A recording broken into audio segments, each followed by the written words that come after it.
Después del vídeo anterior de la serie Cómo empezar a entrenar con potenciómetro, vamos a ver otros conceptos que tenemos que ir aprendiendo. Y bueno, aunque hablamos en el vídeo anterior un poquito de este concepto, hoy vamos a aprender qué es, cómo se calcula y cuáles son las limitaciones del FTP. Pero antes, vamos con la intro.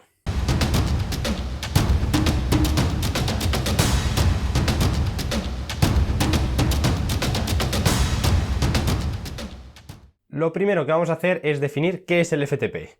Y en este vídeo tengo que decir que voy a tratar de medir mucho mis palabras porque aunque diga lo que diga, me van a caer palos por todos los lados. Esto es porque el término de FTP genera un poco de controversia y a lo largo de los años, desde que se acuñó en su momento, pues ha ido, cambiando, definiéndose de unas maneras, de otras y viendo cómo se calcula de la manera más precisa posible. Pero bueno, ya sabéis que en este canal quiero que aprendamos todos estos términos de manera fácil y sencilla, así que vamos con ello. El término de FTP, Functional Threshold Power en inglés y umbral de potencia funcional en castellano, fue acuñado allá por 2006 por Andrew Kogan y su compañero Hunter Allen, si no recuerdo mal, en el libro Cómo entrenar y correr con potenciómetro, que os lo dejo por aquí. En él definieron el FTP como la máxima intensidad sostenible a lo largo de un periodo largo de tiempo de aproximadamente 1 hora antes de que aparezca la fatiga.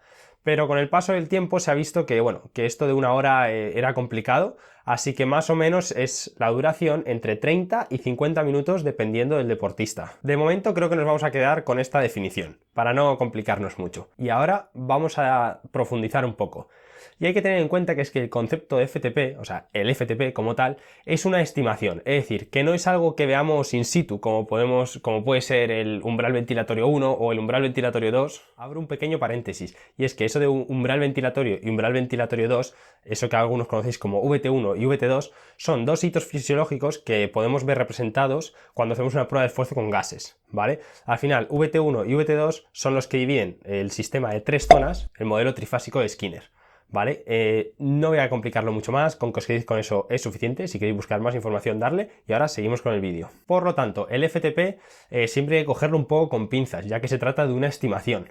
Pero bueno, antes de aprender a calcularlo, vamos a ver para qué sirve. El FTP nos sirve para estimar unas zonas de entrenamiento. En un modelo en el que suelo utilizar yo de unas 7 zonas, ¿vale? El FTP estaría pues en mitad de la zona 4, más o menos. A partir de ahí ya podríamos trabajar por encima del FTP o por debajo del FTP en función si queremos hacer sesiones pues o series más intensas o series un poquito menos intensas. Ahora que ya sabemos un poco para qué sirve de manera muy resumida, vamos a aprender a cómo calcularlo. ¿Vale? Ya lo vimos un poco en el vídeo anterior, pero aquí podemos usar diferentes tests. Los más conocidos son 3. El test de 5 minutos multiplicando la potencia por la potencia media de los 5 minutos por 0,8. El test de 8 minutos multiplicando la potencia media por 0,93, si no recuerdo mal.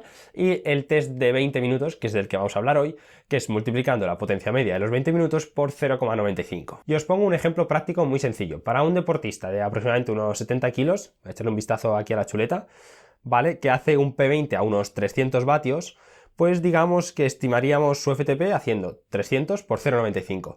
Esto es importante, ¿vale? Estimaríamos los 300 vatios son el test de 20 minutos, que hay mucha gente que le pregunta su FTP y te dice su test de 20 minutos, y no es así, ese no es tu FTP, esos son tus vatios en 20 minutos. Así que, rebobino, ciclista de 70 kilogramos, 300 vatios en 20 minutos, multiplicamos 0,95 por 300, que nos daría así como 285 vatios, ese sería su FTP. Si luego esto lo queremos extrapolar al vatio kilo para poder compararnos con otros, pues estaríamos hablando de unos 4 vatio kilo más o menos, que ya sería un nivel bastante aceptable. Y aquí viene algo muy importante y que mucha gente no tiene en cuenta, y es que parece que Kogan no tenía ni un pelo de tonto y diseñó un calentamiento específico bastante exigente para este test de 20 minutos.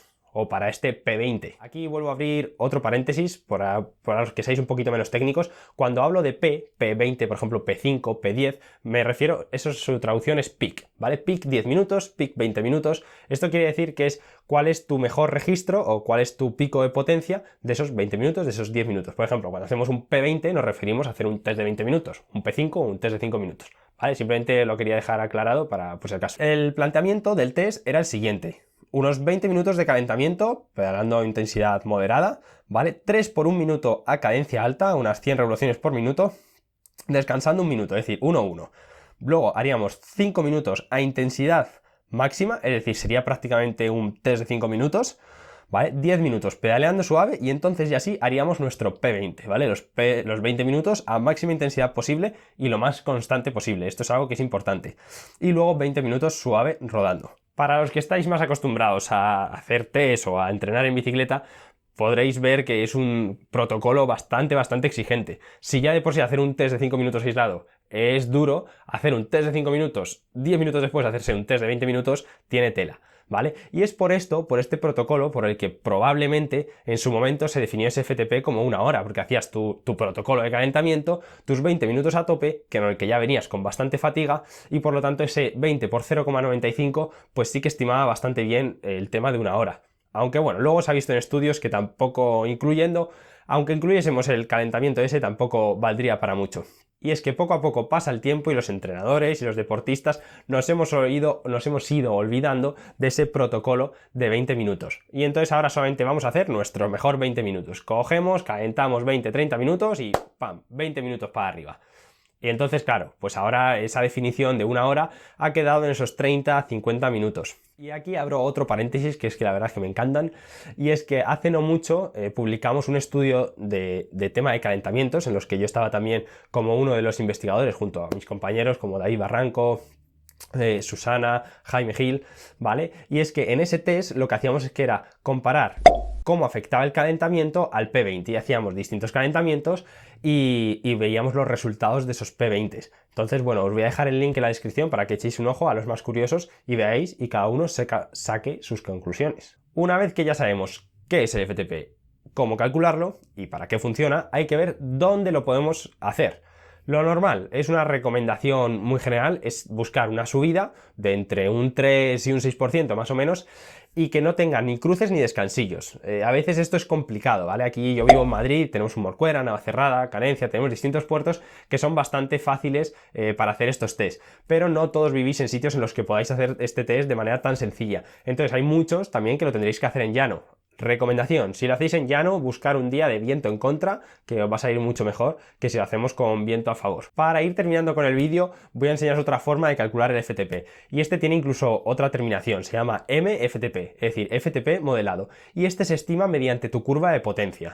Y la curva de potencia, para los que no sepáis qué es, simplemente es un gráfico donde se refleja todos tus máximos esfuerzos, desde un segundo hasta infinito, ¿vale? En este caso infinito suele ser pues la ruta más larga que hayas hecho, es decir, de un segundo a 7 horas los picos que hayas tenido, es decir, cuánto es tu P 7 horas, cuánto es tu P 1 segundo, tu P 2 segundos, tu P 3 segundos, y así lo veríamos en forma de gráfico, que os lo voy a poner por aquí también. Con esta curva de potencia, y si la alimentamos bien, esto quiere decir, si hacemos esfuerzos máximos de manera recurrente, ¿vale? Hay programas que nos pueden estimar ese FTP, ¿vale? De manera bastante precisa. El más conocido de todos es el software de WKO, que es de los conocidos de la plataforma de Training Peaks, ¿vale? Es de los mismos creadores. Ese programa te estima el FTP, pero es un programa caro, normalmente solo lo tenemos los entrenadores y no hace falta que lo tengáis vosotros. Así que otra opción un poco más económica sería Strava de pago, ¿vale? Strava también tiene un apartado, que os lo voy a dejar por aquí mientras hablo, cómo podéis llegar hasta él, ¿vale? Donde nos estima nuestro FTP. Hay que tener en cuenta que si tenéis WKO y Strava, muchas veces no va a coincidir ese FTP. Por eso insisto en que es una estimación y hay que tener cuidado y cogerlo con pinzas y saber, pues bueno, tener un profesional detrás, si podéis, que os vaya ayudando con ese tema del FTP y cómo estimar las zonas y demás. Y creo que con todo esto ya hemos aprendido un poquito más sobre el tema del entrenamiento por vatios, y ha sido un vídeo un poquito más corto, y sí que os voy a dar un último apunte, y es: el FTP no es el único encargado de medir el rendimiento, ¿vale? El FTP tiene más importancia en unos deportistas que en otros, también hay test diferentes que miden el rendimiento, depende de la modalidad del deportista, y por supuesto hay otras variables que nos ayudan a medir cuál es nuestro rendimiento. Así que el FTP está muy bien, hay que utilizarlo, pero hay más vida allá del FTP. Así que nada, como siempre, dale por aquí a suscribirse, dale a la campanita para que te avise cuando suba un vídeo, que de momento estoy manteniendo todos los jueves, y recuerda también dejarme en los comentarios si tenéis cualquier duda referida a esto. Y veremos también en los próximos vídeos si profundizamos un poco más. Esto es más duro que subir cualquier puerto.